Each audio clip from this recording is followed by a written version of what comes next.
కరీంనగర్లో మానవత్వాన్ని ప్రశ్నించే హృదయ విదారక ఘటన వెలుగులోకి వచ్చింది. ఆర్థిక ఇబ్బందులతో ఓ వ్యక్తి ఆత్మహత్య చేసుకున్నాడు. ఆ కుటుంబం ఇప్పుడు అక్షరాల శ్మశానంలోనే ఆశ్రయం తీసుకోవాల్సిన దుస్థితి నెలకొంది. చింతకుంట గాంధీనగర్కు చెందిన శ్రీకాంత్ ఆటో నడుపుతూ కుటుంబాన్ని పోషిస్తున్నాడు. అయితే అప్పుల భారాన్ని తట్టుకోలేక 6 రోజుల క్రితం ఉరివేసుకుని ఆత్మహత్యకు పాల్పడ్డాడు. భర్తను కోల్పోయిన భార్య ఇద్దరు చిన్నారులతో కలిసి దిక్కుతోచని స్థితిలో మిగిలిపోయింది. ఇక్కడే కథ మరింత విషాదంగా మారింది. ఇంటి యజమాని మృతదేహాన్ని ఇంట్లోకి రానివ్వబోమంటూ పద్మానగర్ శ్మశాన వాటికలోనే అంత్యక్రియలు నిర్వహించాల్సి వచ్చింది. అంతేకాదు అప్పటి నుంచి ఆ కుటుంబం శ్మశానంలోనే కాలం గడుపుతోంది. కనీసం దినకర్మలు చేయడానికి కూడా డబ్బులు లేని దయనీయ పరిస్థితి. నాన్న లేడని తట్టుకోలేకపోతున్నామంటూ చిన్నారులు కన్నీరు మున్నీరవుతున్నారు. రాత్రైతే భయంగా ఉంటుంది అంటూ తల్లి ఒడిలో వణుకుతున్నారు. ఒక కుటుంబం ఇంత దారుణ స్థితికి చేరడం సమాజాన్ని ఆలోచింపజేస్తోంది. ఈ ఘటనకు సంబంధించి మరిన్ని వివరాలు మా ప్రతినిధి అజిమ్ అందిస్తారు. కరీంనగర్లో మానవత్వం మంట కలిసిన హృదయ విదారక ఘటన చోటు చేసుకుంది. గాండ్ల శ్రీకాంత్ అనే ఆటో డ్రైవర్ అప్పుల బాధతో ఆత్మహత్య చేసుకోవడంతో ఒక హృదయ విదారక ఘటన చోటు చేసుకుంది. ఆ యొక్క ఇంటి పెద్దను కోల్పోయిన కుటుంబం ఇల్లు లేక ఆ ఇంటి యజమాని ఆంక్షలు విధించడంతో 6 రోజులుగా కరీంనగర్లోని పద్మానగర్ శ్మశాన వాటికలోనే కాలం వెల్లదీస్తూ ఆ యొక్క చిన్న పిల్లలతోని కుటుంబంతోని ఇక్కడనే ఉండడంతో వాళ్ళ యొక్క కన్నీటి గాథ ఇక్కడ ఉంటున్న అందరినీ హృదయ విదారక ఘటన కలిసివేస్తుంది. ఒక్కసారి వాళ్ళ కుటుంబాన్ని వాళ్ళ కన్నీటి గాథను తెలుసుకునే ప్రయత్నం చేద్దాం. అమ్మ చెప్పండి అమ్మా, అసలు మీ కుమారుడు ఎలా చనిపోయాడు? చనిపోయిన తర్వాత ఇక్కడే ఎందుకు ఉంటున్నారు మీరు? కొడుకు బాగా బాధలు ఎక్కువైనాయి సార్.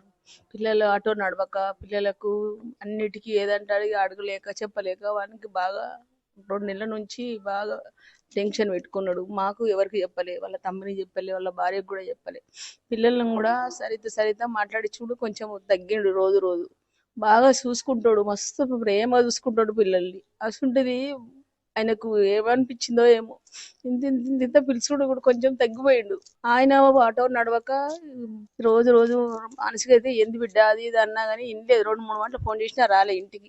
ఆయన చాలా రోజులు అయినా అతడు మాట్లాడక కూడా. మా కొడుకు ఒకసారి ఫోన్ చేస్తే ఆగమ్మ మళ్ళీ వస్తా అని అన్నాడు. ఎందుకంటే డబుల్ బెడ్రూమ్ గురించే మాట్లాడతా అంటే, నాకు వస్తలేదమ్మా, డబుల్ బెడ్రూమ్ వస్తలేదు, ఏమొస్తలేదు, నీకు పంపిస్తున్నా అని పంపించిండు సార్. నాకు నా సెలవులో పంపించిండు. నేను అడుగుతుంది బిడ్డ కంప్లైంట్ అని చెప్పిన. కాదు బిడ్డ, అది రూప పేరు మీద వచ్చింది కానీ వస్తలేదు అని చెప్పిండు. నువ్వు రా బిడ్డ నేను మాట్లాడిపిస్తా అంటే సరే సరే అన్నాడు. గదే మాట సార్ నాతో మాట్లాడు.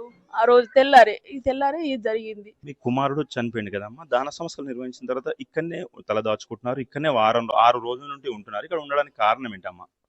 మాకు కారణం ఏం లేదు.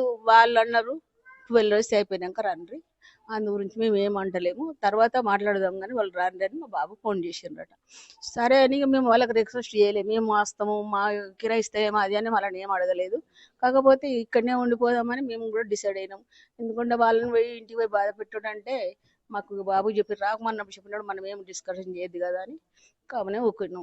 ఇక అందు గురించి మేమేం మాట్లాడలేదు సార్. ఓకే, వాళ్ళ సోదరుడు కూడా ఇక్కడ ఉన్నాడు. చెప్పండి సార్, మరి మీ బ్రదర్ చనిపోయాడు, ఆర్థిక ఇబ్బందులతో చనిపోయాడా లేదంటే ఇంకేమైనా సమస్యనా? మరి ప్రభుత్వం ఏమైనా ఆదుకునే విధంగా అడుగులేస్తుందా? మిమ్మల్ని ప్రభుత్వ అధికారులు కానీ ఇంకా ఎవరైనా వచ్చారా? అయితే కుటుంబం ఏదైతే రెంట్కి ఇచ్చారో వాళ్ళు రావద్దని ఏమైనా ఆంక్షలు పెట్టారా? మా బ్రదర్ శ్రీకాంత్ ఆటో నడుపుకొని జీవనం ఎలా చేసేవాడు. ఈ మధ్యలో ఏమంటే ఈ ఫ్రీ బస్సులు చేయబట్టి ఆటోలు కరెక్ట్ నడవడం లేదు, మళ్ళీ ఇంకొకటి కిరాయిలు అవ్వడం లేదని టెన్షన్ పడుతూ ఉండే. ఆ ఆలోచనతోని ఇప్పుడు ఈ 2 నెలల గ్యాప్ లో స్కూళ్ళు బంద్ ఉంటాయి, కాలేజ్ బంద్ ఉంటాయి, ఆటో నడవడం చాలా ఇబ్బందికరంగా అయిపోతుంది అని చెప్పి మానసికంగా ఆవేదన చెంది లోపల ఆయన కుంగిపోయి ఎవరితో ఏం చెప్పకుండా ఉరి వేసుకోవడం జరిగింది.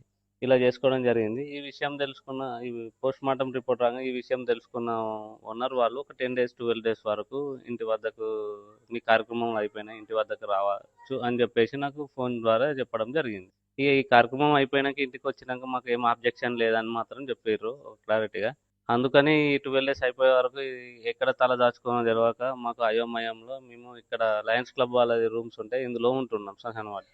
చెప్పండి అమ్మా, మీ ఆయన చనిపోయాడు, 6 రోజులుగా శ్మశాన వాటికల్ని ఉంటున్నారు, అసలు ఏంది పరిస్థితి, ఎలా జరిగింది? ఇలా కొంచెం డబ్బుల విషయం మాకు ఇబ్బంది ఉంటుండే ఆర్థికంగా. తను ఆటో నడుపుతారు, ఆటో కూడా సరిగ్గా నడవకుండా అయిపోయింది.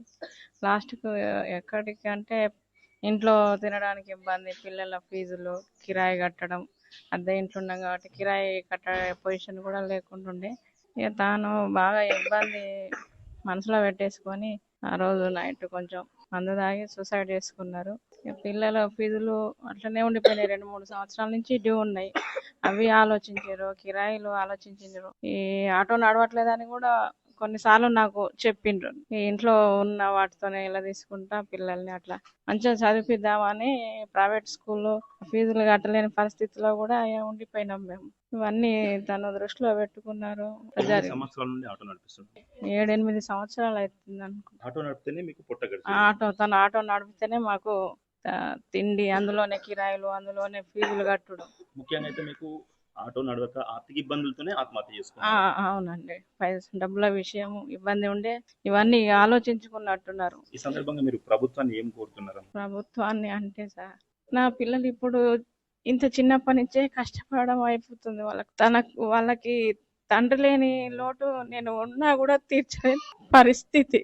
కొంచెం గవర్నమెంట్ ఒక్క రూమ్ ఇచ్చి ఉండమన్న నలుగురం మేము పిల్లలం కలిసి ఉండేటోళ్ళం. మేము ఏదో తిని అది స్థితి కూడా లేకుండా ఈ కిరాయిలు కట్టలేక పెరిగిన ఈ ధరలకి బతకలేక కొట్టుమిట్టాడుతున్న జీవితాలు మాయి. పిల్లలకు నేను ఏం చేసినా తండ్రిని తీసుకురాలేను. వాళ్ళని ఇప్పుడు శ్మశానం గేటు దాటితే ఎట్లా బతకాలన్నది ఇప్పటికీ క్వశ్చన్ మార్కే ఉంది. చేతిలో ₹1 లేదు.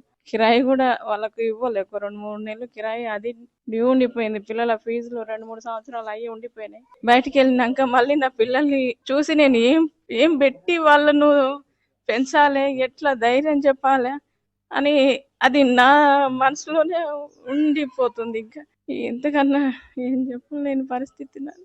రికార్డే డొక్కాడని కుటుంబానికి పుట్టెడు కష్టం వచ్చింది. మరి చిన్నారులు తండ్రి ఫోటో చూస్తూ డాడీ ఎప్పుడొస్తాడు, డాడీ ఎక్కడికి వెళ్ళాలని ఒక దగ్గర రోధిస్తున్న తీరైతే ఇక్కడ ఉన్న అందరినీ కలచివేస్తున్న అయితే పరిస్థితి నెలకొంది. మరి ఒక కుటుంబాన్ని ప్రభుత్వం ఆదుకోవాలి, ప్రభుత్వం చేరదీసి అధికారులు వచ్చి వీళ్ళకు ఉండడానికి ఒక గూడుని ఇవ్వాలి, వీళ్ళకు ప్రభుత్వం ఆదుకోవాలి అని చెప్పేసి